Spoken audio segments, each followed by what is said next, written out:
ప్రభు స్తోత్రం. దైవాశీస్సులు. మొదటి సమూయేలు గ్రంథం 4వ అధ్యాయం ఆఖరి వచనాలు.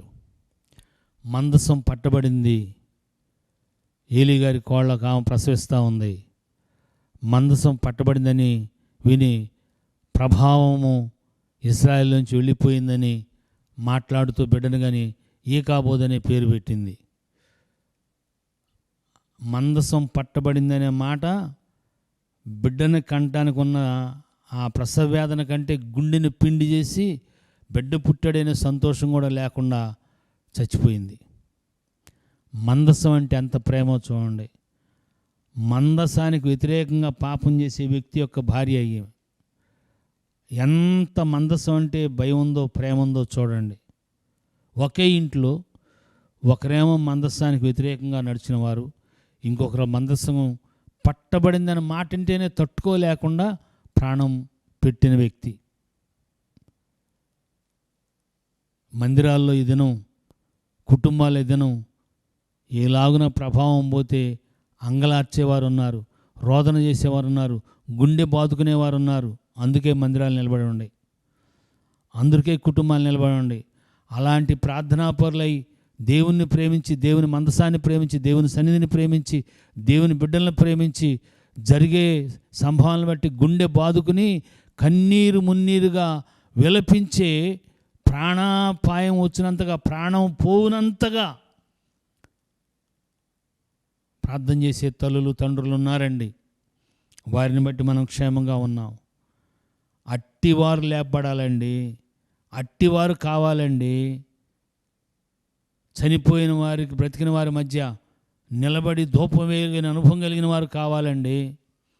మోషే గారిలాగా దేవుని కోపం మండుకొని అందరిని చంపేస్తాను, నువ్వు తప్పుకో, నిన్ను నీ బిడ్డలను గొప్పగా చేస్తానని నేను అన్నా కూడా వద్దయ్యా వద్దయ్యా దేవునికి సంగతి చెప్పే అంతగా తను తగ్గించుకున్నాడు. అలాంటి వారి కోసం దేవుని మందస్సు మాట పెట్టబడిందని దేవుని మందిరం పాడైపోతుంది, దేవుని ఆత్మలు పాడైపోతుంది, రక్షించబడిన వారు పాడైపోతున్నారు, అయ్యో అయ్యో అయ్యో అయ్యో అని దేవుని వైపు చేతులెత్తి కన్నీరుతో యేసయ్య పాదాలు కడిగే బిడ్డల కోసం దేవుడు ఎదురు చూస్తున్నాడు, ప్రజలు ఎదురు చూస్తున్నారు. వారు పడి ఉన్న ఊబిలోంచి బయటికి తీసే వ్యక్తులు కావాలని. అలాంటి వారంగా నీవు నేను ఎందుకు ఉండకూడదు? అలాంటి వారంగా మనం ఎందుకు మారకూడదు? మన బిడ్డలు అలాంటి వారు కావాలని, గొప్పవారు కావాలి, సైంటిస్టులు కావాలి, ఇంజనీర్లు కావాలి, డాక్టర్లు కావాలి, కోటీశ్వరులు కావాలి. లక్షలతో ఇప్పుడు ఏముంది? కోట్లు అయితేనే పని ఏదైనా. పేదవాడు ఇంకా పేదవాడు, ఉన్నవాడు ఇంకా దేశం యొక్క ఆర్థిక వ్యవస్థ మొత్తం కొంతమంది చేతుల్లోకి వెళ్ళిపోయి అమ్మబడతా ఉంది. ఓటు విలువ అంటే తెలియకుండానే వేస్తున్నాం. ఆ ఓట్ల విలువతో గెలిచిన వారు ఎంతగా దోచుకోవాలో. స్వతంత్ర భారతం వచ్చిన తర్వాత ఈ సంవత్సరం జరుగుతున్న దోపిడీ ఎప్పుడూ జరగలేదంట. అంత భయంకరమైన స్థితిలో ఉన్నాం. గుండె బద్దలైపోయి బాదుకునే స్థితిలోకి ఈ తల్లిగారిలాగా మందసం పట్టబడిందంటే, ఆత్మలు పట్టబడుతున్నాయి అంటే, ఆత్మలు బలహీనం అవుతున్నాయి అంటే, కుటుంబం బలహీనం అవుతుందంటే, సంఘం బలహీనం అవుతుందంటే ఎలాగున వేదనతో ప్రార్థించేవారు కావాలి.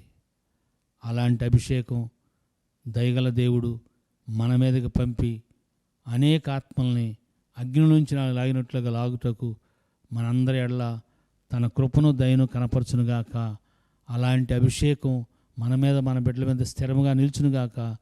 అదే అభిషేకంలో ఆత్మలను రక్షిస్తూ పరమానందంతో మహాబలం కలిగి సంతోషించే బలమైన భక్తి మనలోకి వచ్చునుగాక. ప్రభువారి మహిమ కొరకు. Thank you and God bless you.